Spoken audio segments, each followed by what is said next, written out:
എൻ്റെ എല്ലാ കഥകളും കൂട്ടിവെച്ചാൽ എൻ്റെ ആത്മകഥ പൂർത്തിയാകുന്നു എന്ന് MT എഴുതിയിട്ടുണ്ടെങ്കിലും ആത്മകഥയിലേക്കുള്ള ചില അധ്യായങ്ങൾ അദ്ദേഹം എഴുതാൻ മറന്നുവോ? അങ്ങനെ വിശ്വസിക്കുന്ന ചിലരെങ്കിലുമുണ്ട്.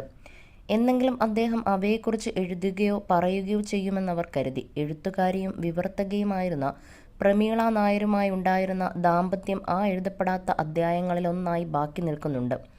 അതേക്കുറിച്ച് പ്രമീള എഴുതിയതാവട്ടെ MTയുടെ താരപ്രഭയിൽ മങ്ങിപ്പോയെന്ന് വിശ്വസിക്കുന്നവരുമുണ്ട്. കോഴിക്കോട്ടെ MB ട്യൂട്ടോറിയൽസിൽ ഒരേക്കാലം അധ്യാപകരായിരുന്നു MTയും പ്രമീളയും. MTയേക്കാൾ 3 വയസ്സോളം കൂടുതലുണ്ടായിരുന്നു പ്രമീളയ്ക്ക്.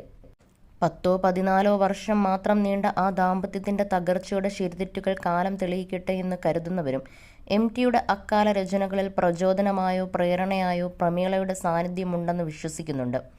MTയെ ഇംഗ്ലീഷ് വായനക്കാർക്ക് പരിചയപ്പെടുത്തിയതിൽ പ്രമീളയുടെ വിവർത്തനങ്ങൾക്ക് വലിയ പങ്കുണ്ട്.